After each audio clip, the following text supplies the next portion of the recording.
పిల్లలకి స్కూల్ పాఠశాలైతే పేరెంట్స్‌కి స్కూల్ పేరెంట్స్‌శాల. నమస్తే అమ్మా. నమస్తేనన్నా. ఆషాఢ మాసం వచ్చేసింది కదా. అవును. సో ఆషాఢ మాసంలో మనం చేయాల్సినవి, చేయకూడని పనులు ముఖ్యంగా గోరింటాకు పెట్టుకోవాలంటారు. అవును. అత్తాకోడళ్ళు ఒక గడప, ముఖ్యంగా కొత్త పెళ్లి కూతురు ఒక గడప అవును. దాటకూడదంటారు. అట్లా అవును. రకరకాలు కొన్ని చెప్తారు.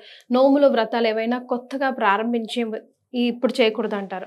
మళ్ళీ ఇదే ఆషాఢ మాసంలో వారాహి నవరాత్రులు వస్తాయి. ఇది కూడా కొత్తగా ప్రారంభించొద్దు అంటారు. రకరకాల అనుమానాలు ఉన్నాయి దీని మీద. ఒకసారి ఈ రోజు మీ ద్వారా క్లియర్ చేసేసుకుందాం. తప్పకుండా. అయితే మనకి ఆషాఢం అనగానే సంవత్సరంలో తెలుగు నెలల్లో 4వ మాసం కింద అవుతుంది. అసలు ఈ మాసాలకి ఆషాఢం అని ఎందుకు పేరు వచ్చింది, శ్రావణం అని ఎందుకు వచ్చింది అంటే కనుక చంద్రుడు ఏ నక్షత్రంలో ఉంటే ఆ నక్షత్రానికి సంబంధించిన మాసం పేరు మనకి రావడం అనేది పంచాంగం ప్రకారం ఒక పద్ధతి. ఇప్పుడు చంద్రుడు పూర్వాషాఢ, ఉత్తరాషాఢ, ఆషాఢ అనే దాంట్లో సంచారం చేస్తున్నాడు కాబట్టి ఇది మనకి ఆషాఢ మాసం అవుతుంది. ఇది ఒక పద్ధతి, ఇది అన్నమాట. అయితే రెండోది ఏంటంటే ఈ సమయంలో దేవతలు రెస్ట్ సమయం అంటే విశ్రాంతి సమయం అంటారు. అందులోనూ ప్రత్యేకించి శ్రీ మహావిష్ణువు పడుకున్న విశ్రాంతి తీసుకునే సమయం అన్నమాట. అది మనకి దాన్ని శయన ఏకాదశి అంటారు. ఆ సమయానికి ఆ స్వామివారు విశ్రాంతి తీసుకుంటారు. ఇది ఎన్ని రోజుల వరకు అంటే కనుక మనకి చాతుర్మాస దీక్ష అనేది కూడా వినే ఉంటారు. ఆ చాతుర్మాస దీక్ష అంటే 4 నెలల పాటు దీక్ష తీసుకొని ఈ సమయంలో చేయవలసింది స్త్రీలైనా పురుషులైనా సరే ఎక్కువగా చేయవలసింది భగవద్ధ్యానము, దానాలు, ధర్మాలు, పూజలు ఇలాంటివి చేసుకుంటారన్నమాట. అందున ప్రత్యేకించి విష్ణుమూర్తిని ఎక్కువగా చేసుకుంటారు. యజ్ఞయాగాదులు నిషిద్ధము. ఎందుకు అంటే కనుక యజ్ఞం హవిస్సు తీసుకునే వాళ్ళే విశ్రాంతిలో ఉంటే మనం ఎవరికి ఇస్తాము? అదే కదా. కాబట్టి ఈ సమయంలో వ్రతాలు కానీ లేదా అంటే నోములు కానీ యజ్ఞయాగాదులు కానీ మనము నిషిద్ధము చెయ్యము. దీంతో పాటుగా కొత్తవి ఏవి ప్రారంభించకూడదు, శుభకార్యాలు చేయకూడదు. పెళ్ళిళ్ళు కానీ, గృహప్రవేశాలు కానీ, తర్వాత ఏదైనా షాప్ ఓపెనింగ్లు కానీ ఇలాంటివేవి మనం చెయ్యం. ఎందుకు మనం శుభంగా చేస్తాము అంటే ఆ దేవతల ఆశీస్సులు కావాలి కాబట్టి శుభకార్యాలు అంటారు, అవి చేస్తాము. కానీ ఈ సమయంలో మనకి ఆశీర్వచనం ఇచ్చే స్వామివారే పడుకున్నప్పుడు మనకి ఇంకా ఆశీర్వచనం ఇవ్వడానికి ఎవరుంటారు? దేవతలకు ఇది విశ్రాంతి సమయంగా చెప్తారు. కాబట్టి ఏ కార్యక్రమానికైనా ఇది నిషిద్ధము. తరువాత గోరింటాకు ఎందుకు పెట్టుకోవాలి అది చెప్పేస్తాను. అయితే గోరింటాకు ఎందుకు పెట్టుకోవాలంటే ఆషాఢ మాసం అనగానే ఆడపిల్లలందరికీ గోరింటాకు మీదకే వెళ్తుంది. ఈ మెహందీలు, కోన్లు అనేవి ఇప్పుడు వచ్చాయి. కానీ అసలు సిసలైనది మనకి శాస్త్రపరంగా చెప్పింది ఆకు, గోరింటాకు. అది దానిలో మనకి పెద్ద పెద్ద నగిషీలు, పెద్ద పెద్ద డిజైన్స్ రాకపోయినప్పటికీ అది పెట్టుకోవడమే శ్రేష్టం. చంద్రాకారంలో ఆ చంద్రుడు ఈ గోల్డ్ అన్నిటికీ పెట్టేస్తాడు. అయితే అదే అసలైన పద్ధతి గోరింటాకు అంటే. అయితే ఆ గోరింటాకు ఎందుకు మనకి ప్రాచుర్యంగా వచ్చింది అంటే కనుక 2 రకాల ఇవి చెప్తాను. అంటే లౌకిక పరంగాను, ఆధ్యాత్మిక పరంగాను కూడా చెప్తాను. అయితే లౌకిక పరంగా ఏంటంటే కనుక పూర్వము గ్రామాల్లో స్త్రీలు అందరూ చిన్న పిల్లల దగ్గర నుంచి పెద్దవాళ్ళ వరకు పొలాల్లో పనిచేయడము, మట్టి ఇల్లు అలుకడము ఇలాంటివి ఎక్కువగా మట్టితో సంబంధమైన పనులు చేసేవారు కాబట్టి వాళ్ళ కాలు వేళ్ళు, చేతి వేళ్ళు మట్టితో ఎక్కువగా మమైకమై ఉంటాయి. మట్టినే ఎక్కువగా వాళ్ళు చేస్తుంటారు.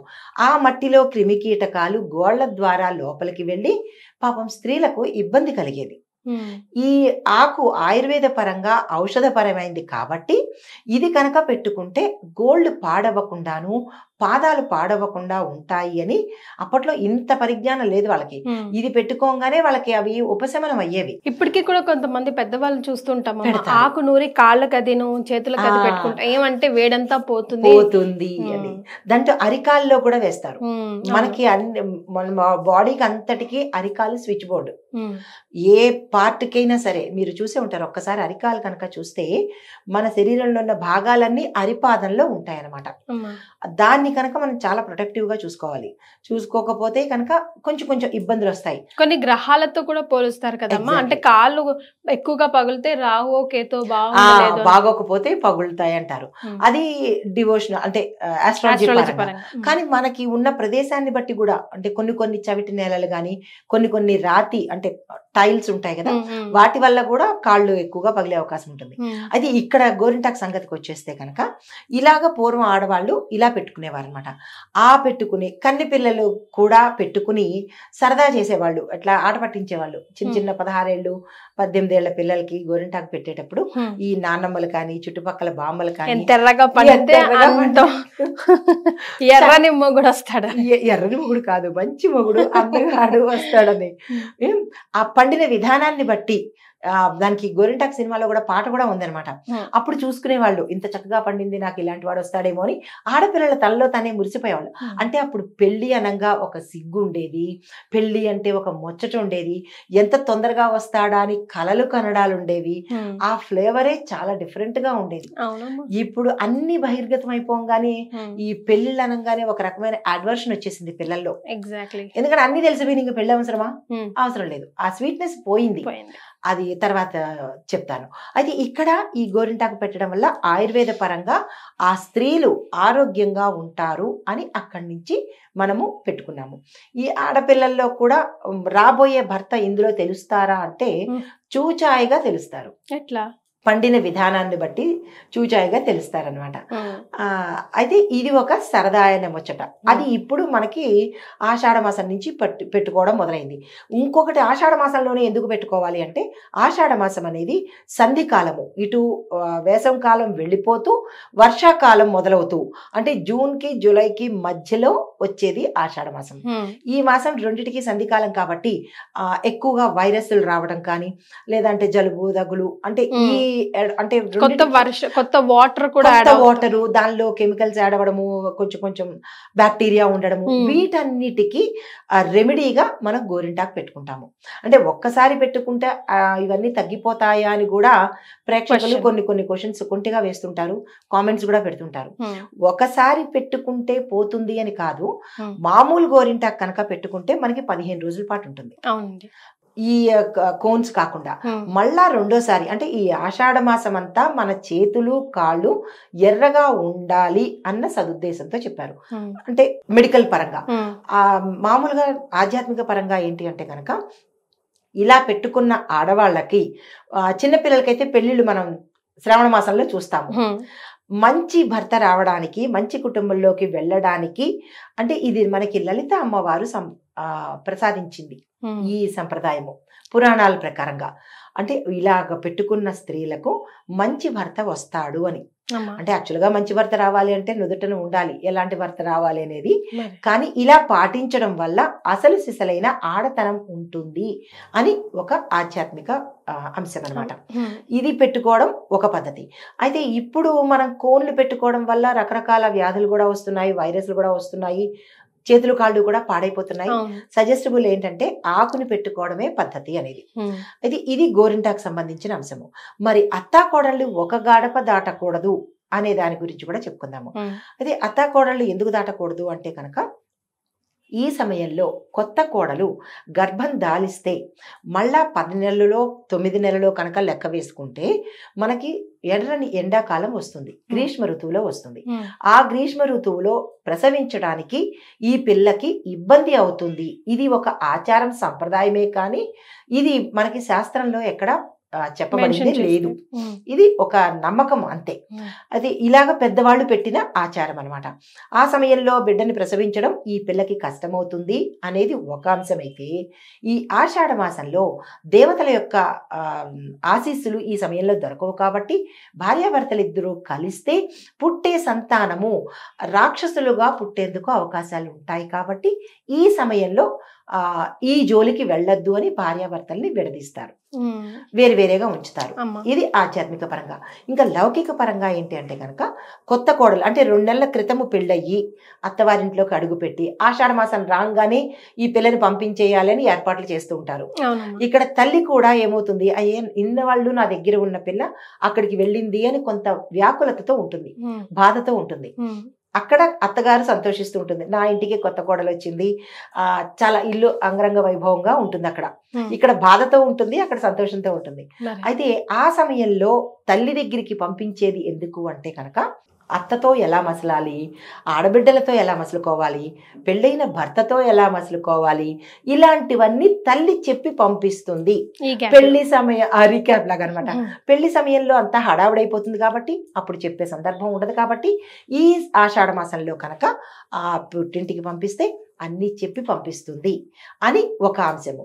అయితే మరొకటి ఏంటంటే, అక్కడ అత్త దగ్గర నుంచి ఇక్కడికి వచ్చేటప్పటికి ఆ అత్తగారికి ఒక రకమైన ఇది వస్తుంది, అయ్యో నా కోడలు వెళ్ళిపోయింది, వెలితిలాగా ఉండి నా కోడలు వెళ్ళిపోయింది అని ప్రేమ ఆప్యాయతలు పెరుగుతాయి. మా వదిన పుట్టింటికి వెళ్ళిపోయింది, లేదా మా ఆడబడుచు పుట్టింటికి వెళ్ళిపోయింది. ఇలాగా ఆ కుటుంబంలో వ్యక్తులు ఈ కొత్తగా వచ్చిన పిల్ల మీద అభిమానం పెంచుకుంటే మళ్ళా తిరిగి ఆ పిల్ల వచ్చేటప్పటికి కుటుంబ వాతావరణం పటిష్టమవుతుంది అన్న అంశంతో కూడా ఆ పిల్లని అత్తవారింటికి పంపిస్తారనమాట. ఇందులో పూర్వం పెట్టిన ఆచారాలు ఏది తప్పు కాదు, మనం పాటించకపోవడమే తప్పు. కానీ ఒక్కొక్క ఆచారానికి వెనకాల ఇంత అర్థం ఉంటుంది. అది ప్రతిదీ మనకి క్షేమం కోరే ఉంటుంది తప్ప నాన్ సెన్స్ ఇప్పుడు కూడా ఇలాంటివి ఏంటి అంటే కనుక ఆ వచ్చేవి కూడా అలాగే ఉంటాయి. కాబట్టి ప్రతి ఆచారము పాటించాలి.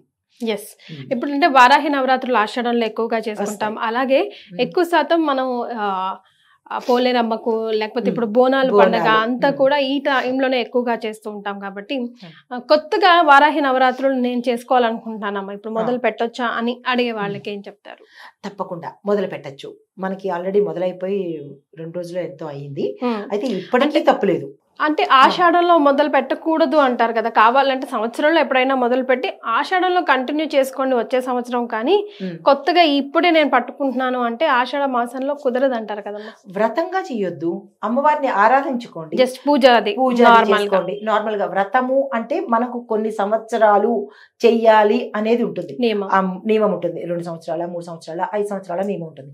కానీ పూజ చేసుకోవడానికి ఆ నియమం లేదు. కాబట్టి ఈ సమయంలో కొత్తగా మీలాంటి పిల్లలు చేసుకోవాలి అనుకుంటే కనుక అమ్మవారిని 9 రోజులు పెట్టి చేసుకోవచ్చు, లేదా శక్తి ఉన్న వాళ్ళు ఇప్పటి నుంచి మొదలుపెట్టి 3 రోజులు పెట్టుకోవచ్చు. వాళ్ళ ఇష్టానుసారంగా, అంటే వాళ్ళకి ఎలా సులువు ఉంటుందో ఆ సమయంలో పెట్టుకుని, తల్లి పూజ ఎప్పుడూ కాదనరు. కానీ ఆషాఢ మాసంలో మనము ఈ వారాహి అమ్మవారిని ఎందుకు పూజిస్తాము అంటే దీనికి కూడా ఒక కథ ఉంది. పూర్వం గ్రామాలలో ఈ వారాహి అమ్మవారు ఆ లలిత అమ్మవారికి దండనాయకి, సేనాపతి అమ్మను.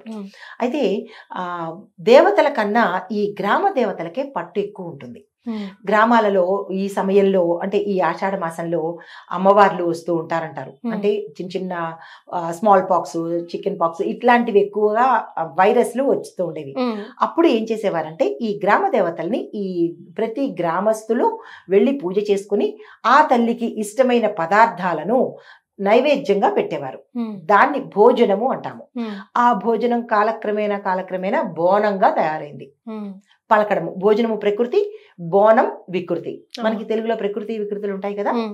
భోజనం అనేది ప్రకృతి అయితే బోనం వికృతి. ఏదైనప్పటికీ ఆ తల్లికి భోజనం సమర్పిస్తాము, ఆ కుటుంబాన్ని చల్లగా కాపాడుతుంది అని. అంటే ఇది ఒక భయంతోనూ భక్తితో కూడినటువంటి ఆచారం అన్నమాట. ఇది ఆ తల్లికి సమర్పించిన తర్వాత ఆ తల్లి గ్రామాన్ని కాపాడుతుంది అనే అంశంలో ఇది మనకి పరంపరగా వచ్చింది. కానీ ఎక్కువగా ఈ తెలంగాణ ప్రాంతంలోనే ఈ అమ్మవారిని ఎక్కువగా పూజిస్తారు. మిగతా ప్రాంతాలలో లలిత అమ్మవారిని, కాళికా అమ్మవారిని, ఆ ప్రాంతానికి సంబంధించి ఇప్పుడు ఆంధ్రాలో పైడితల్లమ్మవారు, ఆ నూకాలమ్మ తల్లి, ఏదైనా పేర్లు వేరే కానీ గ్రామ దేవతలందరూ ఒకటే. 101 మంది గ్రామ దేవతలు ఉన్నారు మనకి. మొత్తం కలిపి 101 మంది ఉంటారనమాట. అయితే ఈ 101 మందిలో ప్రాంతం వారీగా విభజించుకుంటూ వెళ్ళారు. ఇక్కడ మనకి బోనాలు అంటారు, అక్కడ జాతర తీర్థాలు అంటారు. ఒక్కొక్క ప్రాంతంలో ఒక్కొక్కలాగా ఉంటుంది. ఇక్కడ బోనం అంటే ఏంటంటే అమ్మవారికి ప్రీతితోనూ భక్తితోనూ సమర్పించే నివేదన. అయితే ప్రతిదానికి ఒక పద్ధతి అనేది ఉంటుంది. ఇక్కడ తెలంగాణలో బోనాలు జరిపే విశిష్టత ఏంటంటే కనుక మట్టి కుండ కానీ లేదా రాగి కానీ ఇత్తడి కానీ వాటి పాత్ర తీసుకుని దానిలో అమ్మవారికి ఇష్టమైన పదార్థము బెల్లము, బియ్యము, మిరియాలు, కానీ పరవాన్నానికి పచ్చి పులుసు కావాల్సిన కానీ ఆ, అది కూడా ఆచారం ప్రకారం మారుతా ఆచారం ఉంటుంది. ప్రకారము ఎవరింటి సాంప్రదాయం ప్రకారము ఉమ్. వేసుకుని అందరూ కలిసి ఒక గుమికూడి, అంటే ఇంతమంది వేసుకుంటాము, ఇంతమంది బోనం ఎత్తుతాము అని ఏవో వాళ్ళ కోరికలను బట్టి పెట్టుకుంటారు. ఉమ్. ఆ పెట్టుకున్నవి ఆ సమయంలో వాళ్ళకి ఒక రీతిలో తీసుకెళ్తారు, అంటే ఒక సంప్రదాయం ప్రకారంగా తీసుకెళ్తారు. బోనం ఎత్తుకున్న వాళ్ళని ఎవరైతే ఉంటారో వాళ్ళందరినీ ఒక వరుసలో నిలబెట్టి బోనం తీసుకెళ్లేటప్పుడు పసుపు కుంకుమ వారి మీద జల్లి వాళ్ళు వెళ్ళినప్పుడు పాదాలకు నీళ్లు ఇచ్చి, అప్పుడు డప్పులతోనూ ముందు ఒక వ్యక్తి ఉంటాడు, పోతురాజు. అది పోతురాజు అంటారు. అతను సంతోషంతో అమ్మవారిని ఊరేగిస్తున్నప్పుడు డప్పులతోనూ వాద్యాలతోనూ డాన్సులు చేసుకుంటూ సంతోషంగా ఆ గుడి వరకు తీసుకెళ్ళి అక్కడ బోనం దింపి అమ్మవారికి దీపం వెలిగించి ఆ బోనాన్ని తిరిగి ఆ ప్రసాదం కొంత అమ్మవారికి ఇచ్చి తిరిగి మళ్ళా అదే పద్ధతిలో ఎక్కడైతే ఎత్తుకున్నారో అక్కడ ఆ అమ్మవారి దగ్గర ఈ ప్రసాదం తీసుకొచ్చిన సగం అక్కడ అమ్మవారికి, మిగిలిన సగము మన ఎత్తిన ఇంట్లో. చోట ఉమ్. పెట్టేస్తారు. అది కుటుంబ సభ్యులందరూ తింటారు అనమాట. ఉమ్. ఇది బోనం చేసే పద్ధతి. అయితే దీన్ని ఎవరు చేయాలి, దీనికి ఏమైనా నియమ నిబంధనలు ఉన్నాయా అంటే కనుక, ఎవరైతే ప్రాంతం వారీగా ఉమ్. మొక్కుకుంటారో స్త్రీలందరూ కలిసి ముందు రోజు ఉపవాసం ఉండి, ఆ రోజు కూడా ఉపవాసం ఉండి తలస్నానం చేసుకొని శుభ్రమైన బట్టలు కట్టుకొని నియమ నిబంధనలతో అమ్మవారికి పూజ చేసుకుని అప్పుడు బోనం ఎత్తుకుంటారు.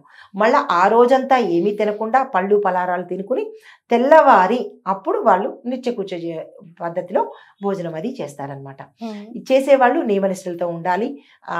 భూశయనము అంటే మన భూమి మీదే పడుకోవాలి, బ్రహ్మచర్యం పాటించాలి, మాంసాహారం తినకూడదు, ఉమ్. మద్యాన్ని సేవించకూడదు.